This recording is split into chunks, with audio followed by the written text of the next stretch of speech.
예수님 이름으로 기도드립니다. 예수님 없이, 이 말이 중요합니다. 예수님 없이 제자들끼리, 다시 한번 말씀을 드릴게요. 예수님 없이 제자들끼리 갈릴리 바다를 배를 타고 건너가고 있었어요. 제자들이 한 4km 내지 5km 정도 이렇게 배가 나아갔을 때 갑자기 이 갈릴리 바다에서 큰 풍랑이 일어났어요. 여러분, 그 갈릴리 바다는요, 이 지형상의 특징 때문에 갑자기 이렇게 거대한 풍랑이 일어났어요. 제자들이 어떻게 했겠습니까? 막 물이 들어오니까 문을 퍼내고, 그 다음에 배가 막 이렇게 요동을 치면서 가라앉으려고 하니까 어떻게든지 그 배가 침몰되지 않도록 막 육체적으로 애를 썼겠죠. 그죠? 그러다가 보니까 어떻게 됐겠습니까? 육체적으로 그들은 고난을 당했습니다. 그것뿐만이 아니에요. 그렇게 12명의 제자들이 노력을 하고 있는데도 전혀 풍랑이 잠잠해지질 않습니다. 그러니까 제자들은 어떻게 생각했겠습니까? 이제 우리는 죽었구나. 두려움이 막 닥쳐오기 시작을 했습니다. 그러니까 육체적인 고난에다가 정신적인 고난까지 죽을지도 모른다는 그런 생각이 막 닥쳐오니까 오늘 성경에 보니까 그들이 큰 고난을 당했다고 했습니다. 자, 여러분, 제자들을 도와줄 수 있는 사람은 지금 아무도 없습니다. 만약에 예수님께서 그 배 안에 계셨다면 어떻게 되겠습니까? 살 수도 있었죠. 그죠? 예수님이 거기에 있었다. 그런데 안타깝게도 지금 예수님은 그들이 이런 일들을 제자들이 이런 일들을 당하고 있는지도 몰라요. 요즘같이 앤디가 있었으면 그죠? 예수님 우리 풍랑을 만났습니다. 이렇게 하면 예수님께서 까똑까똑 그러면 딱 열어가지고 제자들이 지금 어려움을 당하고 있구나 딱 할 텐데 그 당시에 2000년 전에 무슨 앤디가 있었겠습니까? 여러분, 예수님께서 설사 제자들이 그런 일을 당하고 있다는 걸 안다고 한들 뭘 할 수 있겠습니까? 제자들은 이제 영락없이 죽은 목숨입니다. 그런데요, 이렇게 막 세찬 풍랑이 몰아치고 있는데 제자들이 더 놀랄 일이 하나 생겼어요. 풍랑이 막 몰아치고 있는데 그 풍랑을 뚫고 어떤 사람이 지금 자기들에게 다가오고 있는 거예요. 그러니까 제자들이 뭐라고 했겠습니까? 유령이다! 소리를 질렀어요. 그렇겠죠, 그죠? 유령이 아니고는 그걸 누가 그 시간에 그 한밤중에 누가 그 풍랑이 치는 걸 할 수 있겠습니까? 그런데 놀랍게도 유령이 아니라 누구였습니까? 예수님이셨어요. 자, 여러분, 제가 한국에 있을 때요, 태풍이 막 몰려왔어요. 얼마나 태풍이 심하게 오는지요. 이 30cm 앞이 비가 내리는데요, 이게 30cm 앞이 안 보이는 거예요. 여러분, 그런 거 경험해 봤어요? 비가 막 얼마나 세차게 내리는지요. 아무리 여러분 비가 와도 우리가 보통 한 5m, 10m 이렇게 볼 수 있잖아요. 그런데 30cm 앞이 안 보일 정도로 막 비가 쏟아지는 거예요. 그래서 저희가 반지하에 살았는데 막 물이 여기까지 차가지고 좀 그때 막 애를 정말 많이 먹었는데요. 그러니까 비가 이렇게 많이 오니까요, 제가 그 비 속을 이렇게 뚫고 걸어가려니까 잘 안 되는 거예요. 워낙 비가 많이 오니까.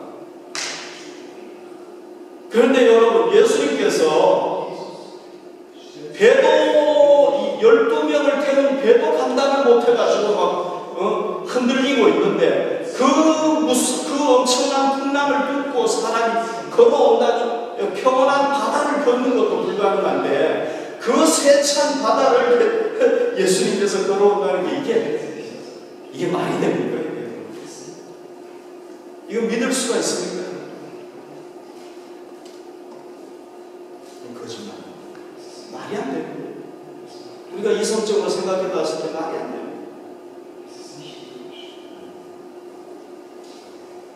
자, 여러분, 성경은요, 마태복음은 예수님과 3년 동안 있었던 제자 마태가 쓴 거잖아요. 그럼 우리는 이렇게 생각해 볼 수 있습니다. 이 마태복음은 처음부터 끝까지요, 거짓말투성이에요. 다 거짓말이에요. 거짓말도 막 보통 거짓말이 아니고 엄청난 거짓말이 많았습니다. 그럼 우리가 이렇게 생각을 해볼 수 있잖아요. 만약에 제자 마태가 자기 선생이었던 예수님의 위대함을 드러내기 위해서 엄청난 거짓말을 해가지고 여기다가 기록을 해놨다, 이렇게 우리가 상상을 할 수 있지 않습니까? 그죠? 생각을 해볼 수 있잖아요. 왜? 지금 오늘 우리가 본 이 사건만 해도 이거는 동화 속에서나 가능한 사건이고 소설 속에서나 가능한 사건이지 실제는 불가능한 사건. 그러니까 자기 스승 예수를 좀 자기가 기록으로 남겨가지고 사람들이 좀 예수를 존경하도록 하기 위해서 이렇게 섰다고 예를 들어서 한번 생각을 해보십시다. 그러면 여러분, 마태가 자기 스승을 좀 높이기 위해서 과장되게 소설처럼 쓴 이 마태복음이 홀리 바이블이 됐어요. 2000년 동안. 이거 어떻게 설명합니까? 이거 어떻게 설명할까요? 기독교 역사가, 여러분, 저 복음을 믿은 기독교 역사가 2000년이 내려왔어요. 이거 어떻게 설명할까요? 지금 70억 인구 중에 여러분 3분의 1 정도 되는 사람들이 기독교인이라고 얘기를 해요. 이거 어떻게 설명을 할까요? 여러분, 제가 뭘 얘기하는지 아시죠? 성경이 거짓이 아니에요.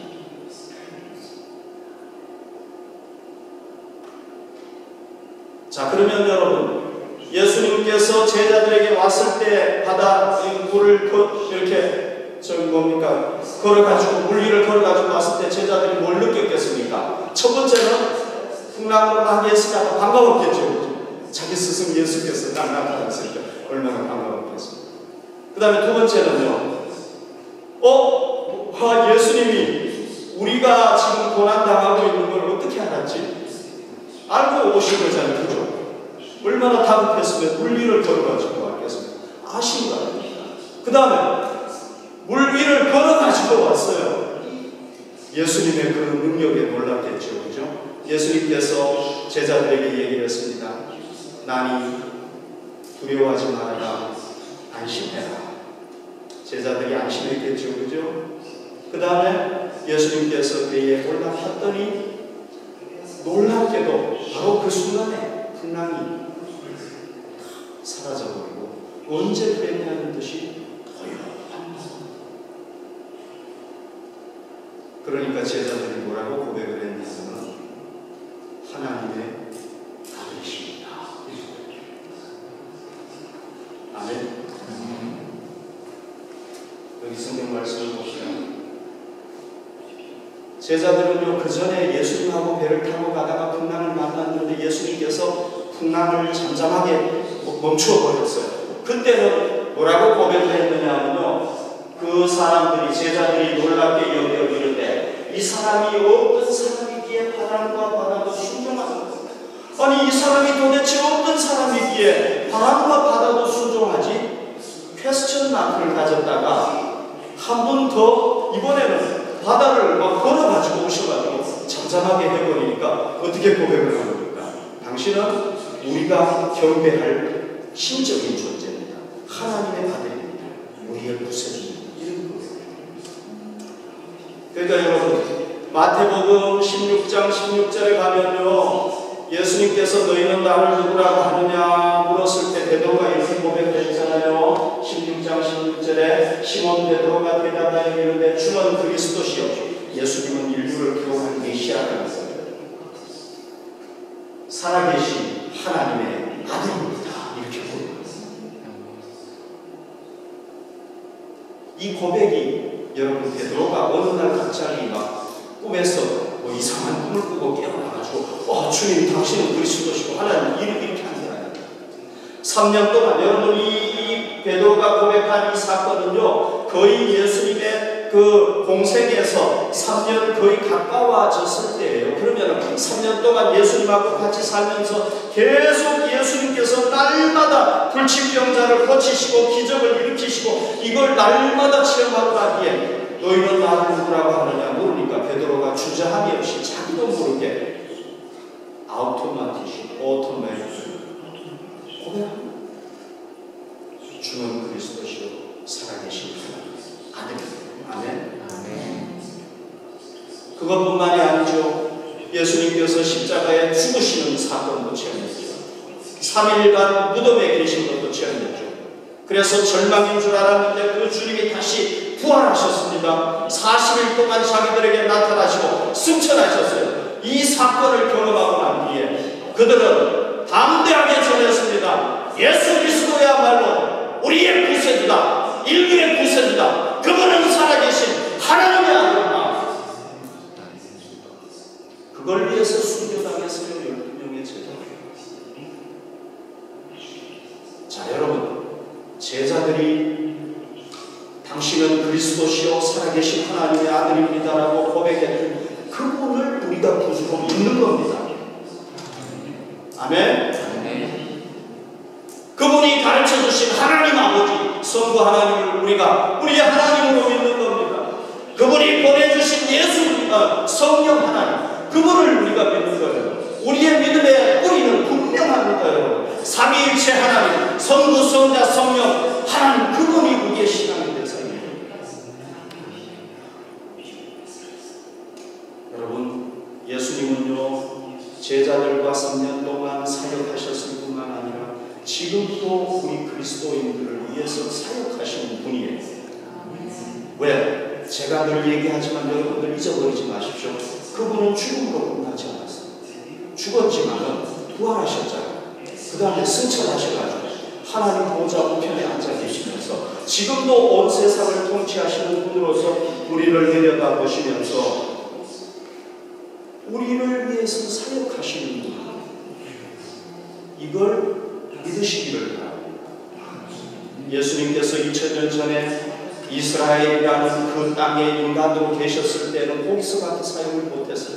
그러나 지금은 무한하신 하나님의 나라, 더 헤븐, 거기에 하나님 보좌 우편에 앉아 계시기 때문에 이 지구를 내려다보면서 이 우주를 손 안에 가지고 계시면서 어디서든지 언제든지 우리를 위해서 사역하실 수 있는 거예요. 그러므로 우리가 오늘 깨달아야 되는 건 뭐냐면 우리가 풍랑을 만나가지고 육체적으로 고통당하고 정신적으로 고통당하고 영적으로 고통을 당할 때 우리 주님께서는 우리의 고통을 다 아신다는 거예요. 아멘. 우리를 위로하신다는 거예요. 여러분 고통당하고 있는 분이 계신다면 주님께서 나를 위로한다는 걸 믿으시기 바랍니다. 그분은 우리처럼 입에 달리게 힘들지 용기를 가져서 이걸로 하는 것이 아닙니다. 주님은 우리에게 찾아오셔가지고 우리를 도와주실 수 있는 분입니다. 자, 여러분 이걸 한번 생각해 보십시오. 제자들이 지금 막 물에 빠져서 죽어가는 상황인데 예수님께서 그 물 위를 걸어가지고 오셨어요. 여러분 아시죠? 예수님은요 자기 자신을 위해서는 기적을 하나도 베풀지 않았어요. 아무리 배가 고파도요 돌을 떡으로 만들어 먹지 않았어요. 할 수 있는 분이에요. 무화과 나무 앞에 갔는데 열매가 없어요. 야 무화과 나무 너 열매를 100배 내줘라. 그러면 맺을 수 있어요. 그거 따먹을 수 있어요. 예수님 안 했어요. 그러나 제자들과 사람들을 위해서는 기적을 베푸셨단 말이죠. 여러분 뭘 깨달을 수가 있습니까? 예수님은요 제자들을 생명으로 사랑하신다는 거예요. 그들을 책임지신다는 거예요. 그들을 말만 하는 분이 아니라 도와주신다는 거예요. 아멘. 여러분 우리가 그 주님을 나의 구주로 믿고 도움을 요청하고 의지하면 반드시 우리를 도와주실 줄로 믿습니다. 풍랑이 해결될 줄로 믿습니다. 오늘 사건에 보면은요 놀랄 일이 또 한 가지가 있어요. 이것도 정말 놀랄 일이에요. 예수님께서 물 위를 걸어왔잖아요. 역시 베드로가 좀 성격이 급하긴 급한 것 같아요. 예수님에게 요청을 합니다. 예수님, 나도 좀 걷게 해주십시오.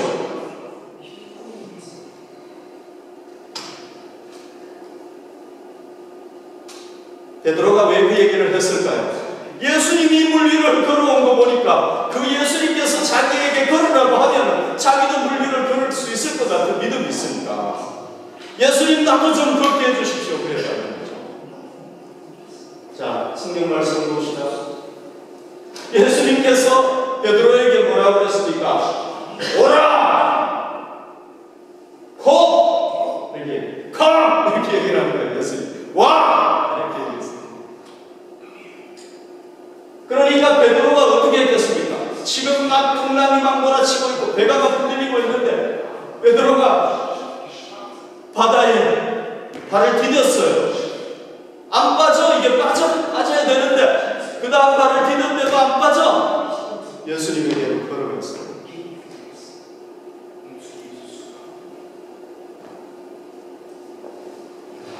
놀랄 일이죠.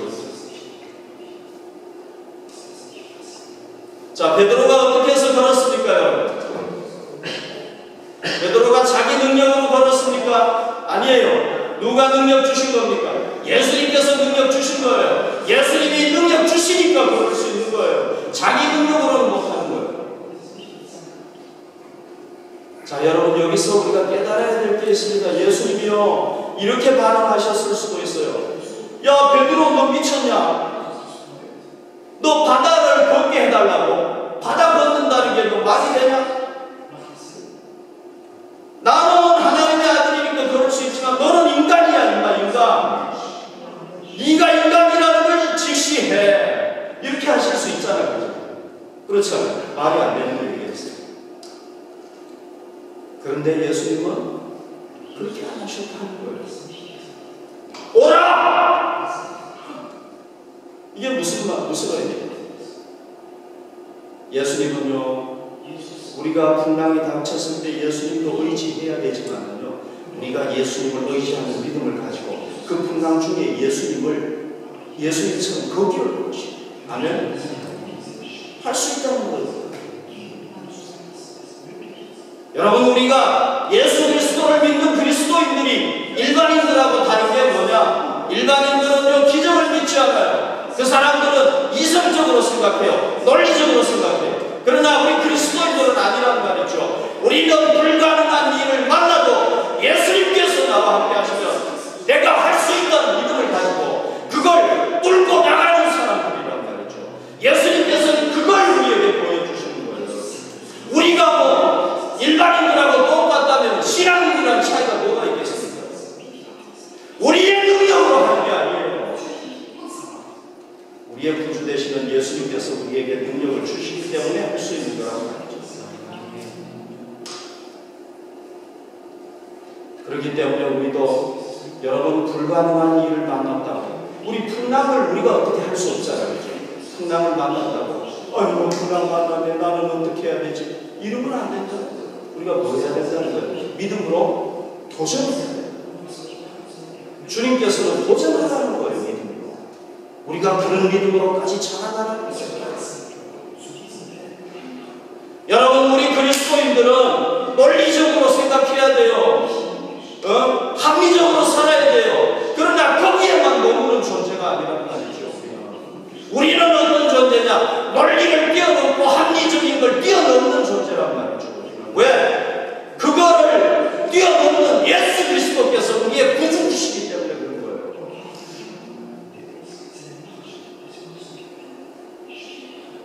여러분, 하나님께서 우리하고 똑같은 존재라면 내가 하나님을 뭐 때문에 믿겠습니까? 믿을 필요가 없죠. 차라리 우리 아버님을 믿는 게 낫죠. 왜 예수를 믿겠습니까? 그분은 전지전능하신 하나님의 아들이고 우리의 구주시기 때문에 우리가 믿는 거라는 거죠. 그러니까 오늘도 예수님이 도와주시면 가능하다 믿고 믿음으로 도전하는 사람은 주님의 기적을 체험합니다. 귀신 들린 아이를 가진 아버지가 있었어요. 예수님에게 찾아왔습니다. 주님, 당신이 뭐 좀 능력이 있는 것 같은데 하실 수 있거든 내 아들 좀 고쳐주십시오. 그때 예수님께서 야 그래 맞다. 내가 한번 노력해볼게. 나도 자신 없어. 예수님이 이렇게 말씀하시지 않았어요. 예수께서 이르시되 할 수 있거든이 무슨 말이냐. 믿는 자에게는 능히 하지 못할 일이 없느니라. 그러고 고쳐버린 거예요. 여러분 우리가 잘 알다시피 나폴레옹 군대를 이끌고 그 험난한 알프스 산맥을 넘지 않았습니까? 그리고 난 뒤에 그는 내 사전에는 불가능이 없다 얘기했잖아요. 그런데 불가능은 많지요. 내가 여러분 나폴레옹이 아무리 위대해도 인간인 거죠. 사도 바울이 이런 얘기를 했습니다. 내게 능력 주시는 자 안에서 똑같이 얘기했어요. 내가 모든 걸 할 수 있다. 내 사전에 불가능이 없다는 거예요. 그런데 내가 할 수 있다는 게 아닌 거예요. 내게 능력 주시는 자 예수 그리스도 안에서 내가 모든 걸 할 수 있느니라. 이게 우리 그리스도인들의 믿음이라고 말이죠. 뭐 그리스도인들이 그냥 맨날 뭐 이성적으로 생각하고 논리적으로 그렇게 사는 게 기독교인이 아닌 거예요. 우리 기독교는 그거하고 다른 거예요.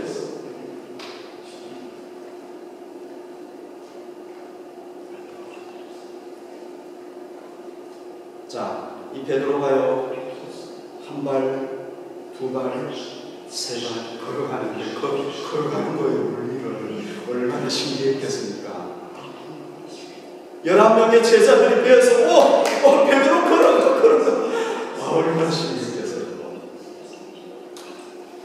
그런데 이 베드로가 예수님 품에 딱 안겼으면 좋은데 가다가 중간에 그냥 빠져버리고 말았어.